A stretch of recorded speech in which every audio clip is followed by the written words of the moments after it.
আসসালামু আলাইকুম এভরিওয়ান, আশা করছি সবাই ভালো আছেন। আলহামদুলিল্লাহ আমরাও ভালো আছি। তো আজকে যাচ্ছি আমাদের রাজবাড়ী জেলাতে শিল্প বাণিজ্য মেলা শুরু হয়েছে, তো সেখানে একটু ঘুরতে যাব বিকেলে। তো আজকের দিনটি ছিল শুক্রবার। তো শুক্রবার যেহেতু ছুটির দিন, আর সেখানে অনেক ভিড় ছিল।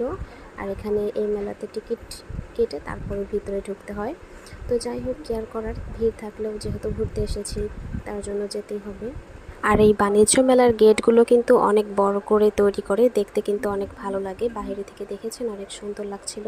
তো আমরা টিকিট কেটে তারপরে ভিতরে প্রবেশ করলাম। আর ভিতরে ঢুকেই দেখি সামনে এরকম খাবারের দোকান, আর চারপাশে পুরো স্টল দেওয়া। আর এখানে এত সুন্দর সুন্দর ফুলগুলো ছিল, আর এগুলো কিন্তু সবই আর্টিফিশিয়াল ফুল। আর তারপরও দেখতে কিন্তু অনেক ভালো লাগছিল। আর দেখতেই পাচ্ছেন ভিতরে এতটা ভিড়, আসলে দাঁড়িয়ে যে কিছু ছবি তুলবো সেরকম কোনো পরিস্থিতি খুঁজে পাচ্ছিলাম না। তো এই যে আমি আমার মেয়ের